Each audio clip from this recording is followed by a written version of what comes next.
Welcome to the Missouri Wind and Solar Podcast. I'm your host, Wes Shank, coming to you from our store in Seymour, Missouri. Each week with my co-host and Missouri Wind's General Manager, David McDarris, we discuss the latest on renewable energy. Check out our additional educational information on our website at mwands.com. Thank you for downloading this podcast, and please subscribe. So I had a friend of mine that I've been working with off and on some projects that it was super secret projects that we'll have to tell about later. And she is in Florida, and she asked me about heating her pool with wind and solar. And I think she was wanting to do it with, a few solar panels and, thought that we could just throw a 12 volt, power supply to something and heat it up. Let's kind of talk about that for a minute, because what's our reality on heating water? Reality on heating large areas of water, such as swimming pool, is nay. I say nay. It's just not feasible. I mean, you can get on our website, and there is a chart on there, and I will say it here, and so just bear with me as I say it. To heat water takes 2.5 watts of energy to heat it 1 degree in a 1 hour period on 1 gallon of water. So if we got a gallon jug and you stick something that can produce 2.5 watts of power, little heater of some sort, and you put it down in that jug of water. Now, this was zero loss. This is saying that the jug is well insulated and it's going to have zero loss. Okay, and this is just 100% efficiency, right? So, in 1 hour's time, it will be 1 degree hotter than it was. How many hours? 1 hour.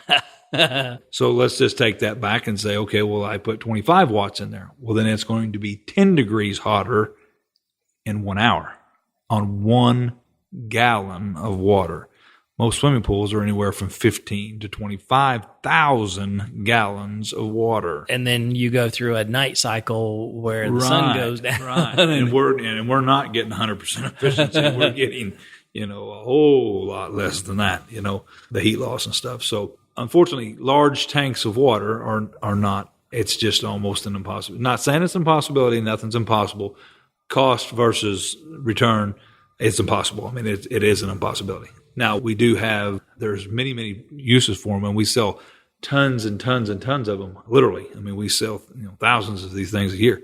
And 5 gallons of water, within an hour's time, I can take a 300-watt solar panel and, I can have it raised up, 20, 30 degrees coming off of, and so maybe 2 solar panels. I actually have literally 120-degree, warm water. And 5 gallons of water is when you don't have warm water, that's a lot. I mean, you can cut that back with 2.5 gallons of colder water and have a good, for washing dishes, sterilization type stuff, all that, you can really, and matter of fact, we've actually boiled water before in our buckets. I mean, we've got it so hot that we boiled it, so it's possible, but it's almost impossible to do large tank swimming pools. So we get that question a lot. I mean, that's one of the reasons we're talking about this today too.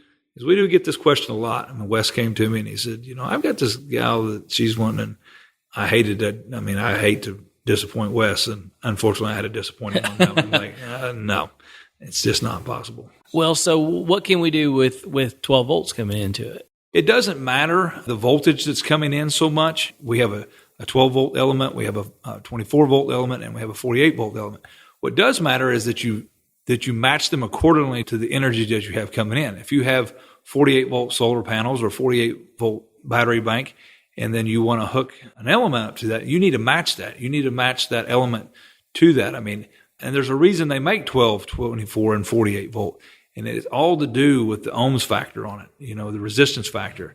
Because a 220 volt element like you would have in your regular water heater, the reason they don't work with 12 volt is because of the resistance factor on them is a lot greater. So this is all about doing something that in any other situation we're absolutely trying to avoid, which is create resistance. Right. I mean, so everything else, whereas put your solar Yeah, panels out in freezing weather because it's better. There's no, but here's a instance where we're trying to create resistance. I mean, trying to create heat, I mean, is what we're trying to do. I mean, for lack of a better term, I know it's not exactly so all you guys out there that are listening to this and be like, well, that's not exactly right. I understand it's not exactly right. But, in a hot water heating element, all we're really trying to do is create a kind of a dead short in there. I mean, we're just trying to create heat, the positive and negative are hooked up to either side of the element, and literally it's dead shorting in there. If you hook positive and negative up, you've got a dead short. I mean, you're dead shorting. If you stick a positive and negative down in a bucket of water, just off of a solar panel, don't do this at home. Well, don't do this, yes. But what you actually do, you'll see it start bubbling, and what you're doing is creating electrolysis of water. You're actually creating hydrogen, and you're creating hydrogen gas is what you're doing, because it separates the electricity. Actually, will separate the hydrogen and the oxygen molecules away from each other, and you'll start seeing it's not because it's boiling hot. It's just because there's hydrogen gas coming off of that. Spooky. Yeah. So I don't know if you've ever watched the movie The Martian, but that's kind of what he did there, is that he creates a hydrogen gas. And then he blew himself. And then he blew up. If you didn't watch the movie, then you'll know what I'm talking about. It goes boom. Hydrogen gas is very flammable. But anyway, really, I mean, we have so many people that we understand the want to on this stuff. But they'll take their water heater and just try to convert it without putting new elements in it or whatever, just by running solar panels to it. And it just doesn't really work that way. You have to match that element, So one of the big things that our elements are used for, and that we'll tell people, one of the biggest thing we use them for is dump load resistance. So there again, resistance. I mean, we talked about that, and we use that for keeping a turbine under load is one of our major. That was the reason we originally got these in, is so when your turbine went to dump energy, if you've heard in the earlier podcast, you heard the clunking. That was the turbine dumping energy, and we were dumping it through a resistor bank that was placed on our board. But in that same instance, you could have actually dumped it, as long as you had the correct resistance, through a hot water heating element into a preheat tank before your hot water heating element, or before your actual water heater. And that's what we would tell you to do. We don't want you to remove one of your elements from your water heater. And in this case, you don't even, if you have a gas water heater, a lot of people say, well, I have a gas water heater. So it doesn't matter, because we buy a little typically they're 6 to 10 gallon tank that you would buy like at Home Depot, Lowe's, whatever. You remove that one element. Usually they only have one element in them. You remove that element from that. You put our element, be in 12, 24, 48, depending on your voltage of your batteries and your turbine. And then any of that energy then dumps over into that. And there again, if it dumps over, as you heard it clicking there a minute ago, our battery bank is full. We're not using it right now. So there's a lot of energy being dumped. I mean, it was dumping every 2 minutes. It was dumping for about 15 seconds, So that's just that less that the hot water heater has to run. So that one, when your water heater, when you actually turn the tap on, you're pulling your hot water that you've made with your gas. And then, but what you're going to pull back over into your gas water heater or to your electric, depending on what is going to be pulling over preheated water. Maybe it's only 80 degrees, but that's still 20 degrees that it doesn't have to work, So we effectively get some free heating versus just dumping it off into the room, And actually, since we're in our new classroom, it's fine in here because it's a cooler room here that we have, and so it's actually just helping heat this room, So it's not a bad thing for us, but if in a home situation, you wouldn't want to do that. You would want to dump it into somewhere that mattered, And so hot water heating element would be what I would suggest there. And that's a real simple, easy task, And typically on a 5 gallon or a 6 gallon to 10 gallon, you won't dump enough electricity during the day. And if you are, then you're kind of like us. You're just not using your system for some odd reason. To the point that it would overheat the water type of deal. And if you thought that you were going to do that, we also sell the thermostats that you can put in there. And we actually sell an adjustable thermostat element that actually has it built in with it that you just screw right into the tank. And we sell those in a 12 and a 48 volt that will, so that way you can adjust it and it will stop, If you do that though, just remember, now you have to have a backup source of dumping any kind of electricity that wind turbine would make, So Either have to have some type of transfer switch or manual or automatic type of transfer switch where it would actually kick over and start dumping that energy through a resistor bank or somewhere else. So, but. Well, what is the solution to warm up your pool? I mean, could you still, even though have preheated like you're talking about? I mean, is there some? You could. Or is the cost benefit just way out of whack? It's just way out of whack. It's so far out of whack because it's such a large open area. I mean, there again, if this was an enclosed type deal where it's all enclosed, and some people think like in a closed loop area that heat never leaves. But if you're actually heating the home, it is leaving because it's transferring through the floor. I mean, the heat is transferring through the floor, and then you're bringing it back around and to heat it again. We don't actually sell them here, but if a person was wanting to do some type of a heating, I would recommend the evacuated tubes that you would mount on the roof or in the Southern Light that actually run water through them. They kind of look like a radiator when you actually look at them. And then use solar to run that pump to keep that water flowing through there. Circulating. Right. And that way you're not adding any electricity cost to the home or anything of that nature. Just run it directly through that way. That would be your best solution. Use some type of evacuated tube and then some type of a 12 volt or 24 volt pump to actually keep that water circulating back through that. And also on a timer because you don't want it just circulating all the time or it won't have time to heat up, so. Yeah. Or circulating in the middle of the night. Yeah, circulating your cold water back up into so, I mean, typically you want that to be able to heat for anywhere from 15 to 25 minutes on an evacuated tube like that.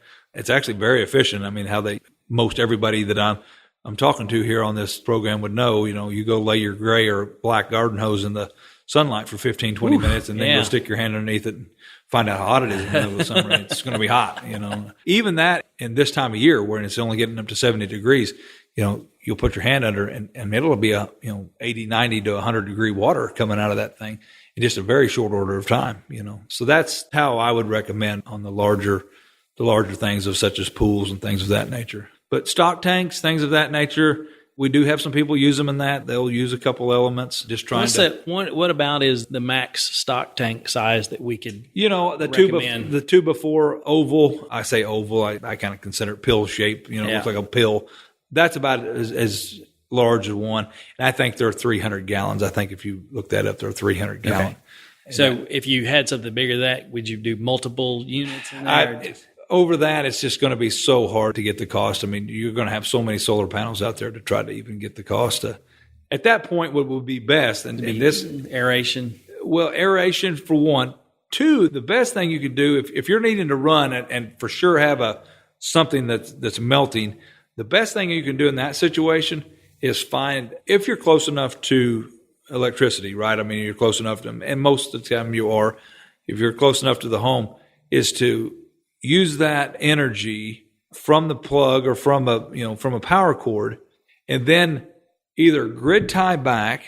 I would still say always with battery backup as well. So that way, if your power goes out, you're trying to keep this. You would have the battery backup, but then do a battery backup / grid tie, and that way, when the winter's over, you don't have a lot of solar panels sitting around doing nothing. And so now you're just feeding back. Now you're just going to feed back. You're going to help offset your AC costs, of their home. You're going to offset. And I would recommend that for really anything. I mean, somebody said, we have numerous people, EV cars are becoming a huge deal right now, and everybody says, well, I want to do, I want to get a solar charger for my home, for my car. And, first question I ask is, what time of day do you work? Do you work like me, 8 to 5, or do you work Are you a vampire? Because if you work like me 8 to 5, when are you going to charge your car at home? Because I don't have time. I mean, in the wintertime, I leave in the dark and I go home in the dark. I mean, so there's no. We don't let David. Yeah. Well, it's not that. It's just 8 to 5. I mean, I got to drive. But it's just saying. But if I was to offset that electricity, so when I go plug that EV car in at home, throughout the day, I can produce enough energy to offset that charging. So. Same thing, but the big deal, the deal that we were talking about on today's deal that got us on this is making sure you're matching resistance and matching up your voltages. Don't think, well, electricity is electricity, and it is. All of it will shock you, but there is a big difference in the resistance of it. That's why a 12 volt turbine won't work with a 24 volt battery bank, and that's why. And that's also why a 24 volt turbine. Everybody says, well. if I'm over battery voltage, would I not be charging? The answer is yes. You will be doing it very inefficiently because it's there again, it's all an ohms factor and it's all a resistance factor. And the batteries now have a different resistance factor than you're trying to put into them. And so once it meets that, there's just very little energy left there is the problem. I mean, it's just unless you go through an MPPT, and then that thing takes all that out of that. I mean, it knows all the algorithms to take that inefficiency away and become efficient. And so that's where you're working on there. But yeah, definitely match your voltages to what you're working with, be it on a hot water heating element, be it on a battery bank, whatever you're working with. And the lower the voltage, the more important that really is, truthfully. I mean, because if you're not careful, you'll just lose all your efficiency. I mean, right out the window. So that's about what I've got for that one. Okay. So we get on everything you need to know about the water heating elements and match them. Water heating elements, they're great. Sell lots of them. Call us. We've got tons of them in stock right now. But do understand their capabilities and their limits. I mean, they were never designed for a 25,000-gallon swimming pool. All right. Well, thank you very much for downloading our podcast today, and we'll look forward to bringing you some more podcasts later. Thank you for downloading and listening to the podcast today. If you have a question that you'd like to hear us discuss on the podcast, email us at radio@mwands.com. You can follow us on our website, mwands.com, or subscribe on iTunes or Stitcher. Check out our store at mwands.com and buy some stuff. Buying stuff allows us to continue to produce our educational broadcasts, like our podcasts and YouTube videos. And most importantly, it keeps Lucy's doggy chicken treats coming. Thanks again.